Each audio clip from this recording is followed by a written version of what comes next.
वेदों और उपनिषदों की कथा का संक्षिप्त सार। काशी के प्रकांड विद्वान गुरु जितेंद्र नाथ के आश्रम में जिज्ञासु शिष्य मनमोहन ज्ञान प्राप्त कर रहा था। मनमोहन ने गुरु से भारतीय दर्शन के मूल वेद और उपनिषदों के विषय में जानने की इच्छा व्यक्त की। एक, वेदों की अपौरुषेयता, श्रुति ज्ञान।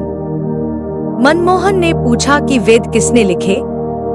गुरु जितेंद्र नाथ ने समझाया कि वेद ऋग्वेद, यजुर्वेद, सामवेद, अथर्ववेद मानवर्चित नहीं बल्कि अपौरुषेय हैं। वेद सृष्टि की अनादि ध्वनियां हैं। ऋषियों ने गहन ध्यान में इन सत्यों को केवल सुना, लिखा नहीं। इसीलिए इन्हें श्रुति कहते हैं। इनका आदिमूल परमेश्वर है। हम इनके संरक्षक हैं, रचयिता नहीं। सरल उदाहरण।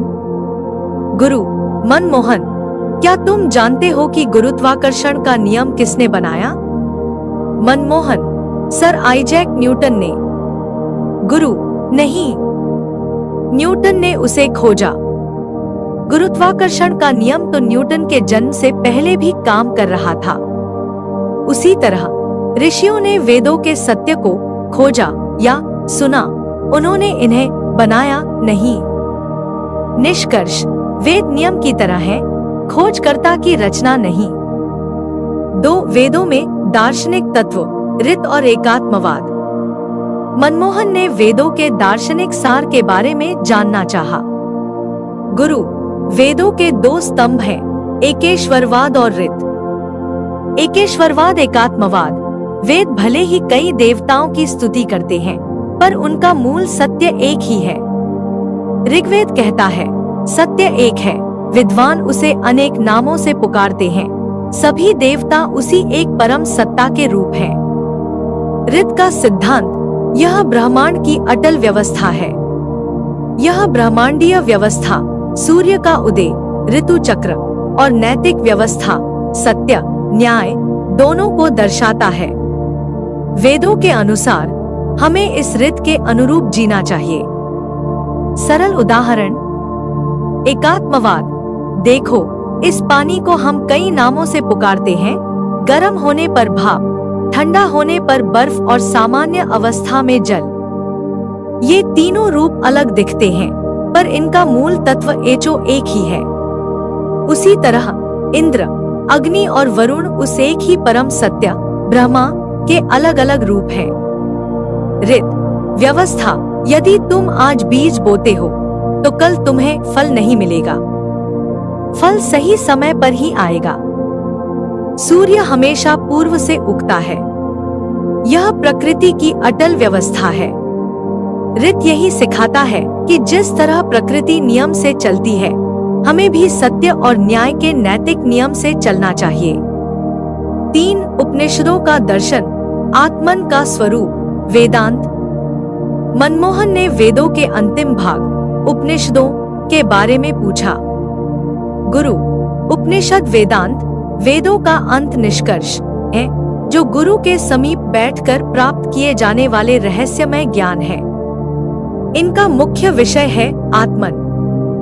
कल्पना करो कि तुम्हारा शरीर एक उपकरण है। उसके भीतर की जो चेतना है वह आत्मन है। उपनिषद सिखाते हैं कि आत्मन तुम्हारा वास्तविक, अविनाशी और अपरिवर्तनशील स्वरूप है। तुम वह शरीर या मन नहीं हो, बल्कि वह शाश्वत चेतना हो जो जन्म मृत्यु से परे है। सरल उदाहरण। गुरु मनमोहन, कल्पना करो कि तुम्हारे पास एक रोशनी वाला बल्ब है।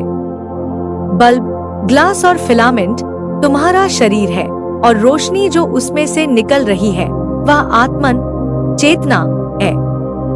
बल्ब बदलता रहता है, वह नया होता है, पुराना होता है, टूट जाता है, लेकिन रोशनी का मूल तत्व वही रहता है, वह कभी नष्ट नहीं होता। तुम वह रोशनी हो, न कि बदलता हुआ बल्ब। निष्कर्ष, आत्मन शाश्वत है, शरीर और मन परिवर्तनशील। 4, ब्रह्मा और जगत का संबंध। अंत में मनमोहन ने परम सत्य ब्रह्मा और सृष्टि जगत के संबंध को पूछा। गुरु, ब्रह्मा अंतिम, अपरिवर्तनशील, परम सत्य और सृष्टि का आधार है। जगत उस ब्रह्मा से उत्पन्न हुआ दृश्यमान, परिवर्तनशील संसार है। उपनिषदों का महान संदेश इस संबंध को महावाक्य तत्वम असि, वह तुम हो, से समझाता है। अर्थात तुम्हारे भीतर का आत्मन, तुम, और यह परम सत्ता ब्रह्मा, वह वास्तव में एक ही है। एक ही तत्व से यह संपूर्ण अनेकता उत्पन्न हुई है। इस सत्य का ज्ञान ही परम मुक्ति है। सरल उदाहरण, गुरु, एक कारीगर मिट्टी से अलग अलग बर्तन बनाता है, एक घड़ा, एक प्याला और एक दीपक। ये तीनों दिखने में अलग हैं, इनके नाम अलग हैं और इनका उपयोग अलग है। जगत में अनेकता, पर इन सबका मूल पदार्थ क्या है? मनमोहन, मिट्टी। गुरु, बिल्कुल, मिट्टी ही ब्रह्मा है। घड़ा, जगत, और घड़े के अंदर की खाली जगह, आत्मन, दोनों का आधार वह मिट्टी ही है।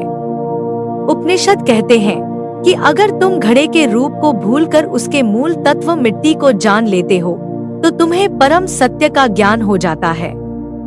तुम, आत्मन, और वह ब्रह्मा एक ही है। गुरु जितेंद्र नाथ ने कहा कि अब मनमोहन का कार्य इस श्रुति ज्ञान को जीवन में जीना है। यदि वेद उपनिषद समझ आया तो लाइक लड़के आभार व्यक्त कर सकते हैं और सब्सक्राइब करके हमारे मोटिवेशन को बढ़ा सकते हैं, जिससे आगे वीडियो बनाने में हमें दिलचस्पी होगी। आपका बहुत आभार।